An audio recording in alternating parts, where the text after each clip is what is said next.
परम पूजनीय बाबा कीनाराम जी के जीवन के अनेकों कहानियाँ ऐसी हैं जिन पर सहज ही विश्वास कर पाना आम जनमानस के लिए आसान नहीं है। लेकिन बाबा कीनाराम के जीवन से जुड़ी ये कहानियाँ और किस्से उतने ही सच हैं जितना कि दिन के उजाले के लिए सूर्य का उदय होना। आज की वीडियो में हम उन्हीं चमत्कारिक और अविश्वसनीय कहानियों में से एक कहानी के बारे में बात करेंगे।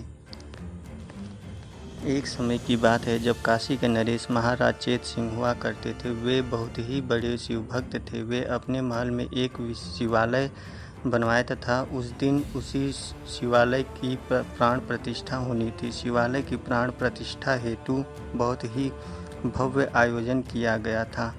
सारे महल को खुशबूदार पुष्पों तथा मनमोहक सुगंधों से सजाया गया।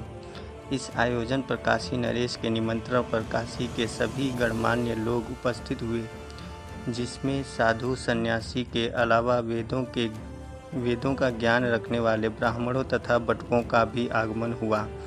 इस अवसर पर महल के सभी पहरेदारों को महाराज की ओर से सख्त आदेश था कि कोई भी अवांछनीय व्यक्ति महल के अंदर प्रवेश न कर पाए।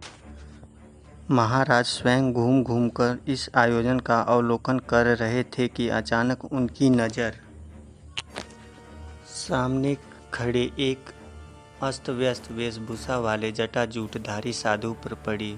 उसे देखते ही महाराज क्रोधित होकर बोले, इस नर पिशाच को किसने अंदर आने दिया? इसे तुरंत बाहर निकालो।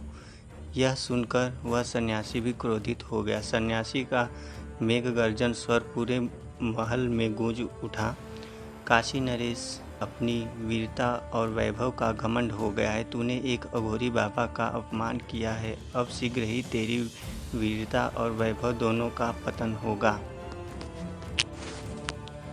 जिस किले और महल में तू रह रहा है, यहाँ उल्लू और चमगादड़ रहेंगे, कबूतर बीट करेंगे। काशी में म्लेच्छों का राज होगा। काशी का राजवंश आज के बाद संतानहीन होगा। सदा सर्वदा के लिए यह एक अघोरी का श्राप है। यह कहकर वह अघोरी बाबा हवा के झोंके की तरह गायब हो गए। वह अघोरी बाबा कोई और नहीं बल्कि महाअघोरेश्वर बाबा कीनाराम जी थे।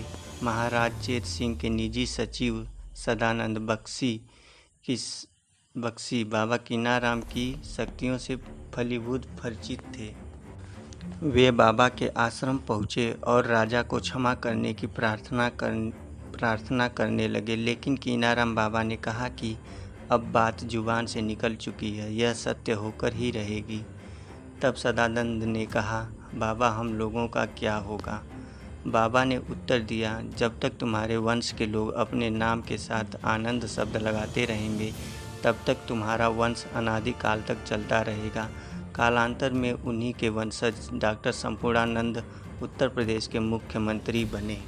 बाबा द्वारा श्रापित होने के बाद काशी नरेश के महल पर अंग्रेजों ने हमला किया, जिसमें महाराज चेत सिंह को शिवालय का किला छोड़कर भागना पड़ा। काशी पर अंग्रेजों का अधिकार हो गया। वह महल निर्जन और सुनसान हो गया। वहाँ सचमुच उल्लू और चमगादड़ रहने लगे। आज भी वहाँ इन्हीं पंछियों का डेरा है। बाबा कीनाराम के श्राप के अनुसार ही काशी का राजवंश संतान के लिए तरस गया। लगभग 200 वर्षों तक काशी राजवंश गोद ले लेकर चलता रहा।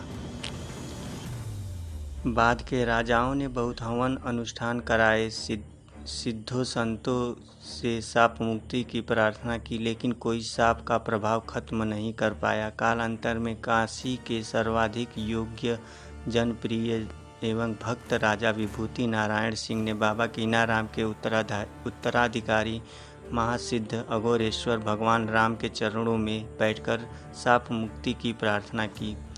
द्रवित होकर उन्होंने शाप के प्रभाव को कुछ कम कर दिया और कहा, इसी गद्दी पर 11वें उत्तराधिकारी के रूप में स्वयं बाबा कीनाराम 9 वर्ष की अवस्था में आरूढ़ होंगे। जब वे 30 वर्ष के होंगे तब उनकी कृपा से काशी राजवंश शाप मुक्त होगा। वह दिन 10 फरवरी सन 1978 को आया जब महाराज बाबा सिद्धार्थ गौतम अघोर पंथ की सर्वोच्च गद्दी पर मात्र 9 वर्ष की अवस्था में विभूषित हुए। उनके बाद सन 2000 में काशी राजवंश शाप मुक्त हुआ। 200 वर्ष बाद पहली संतान का जन्म हुआ। मुझे आशा है कि महान अघोरेश्वर बाबा कीनाराम के जीवन से जुड़ी ये कथानक आप लोगों को पसंद आई होगी।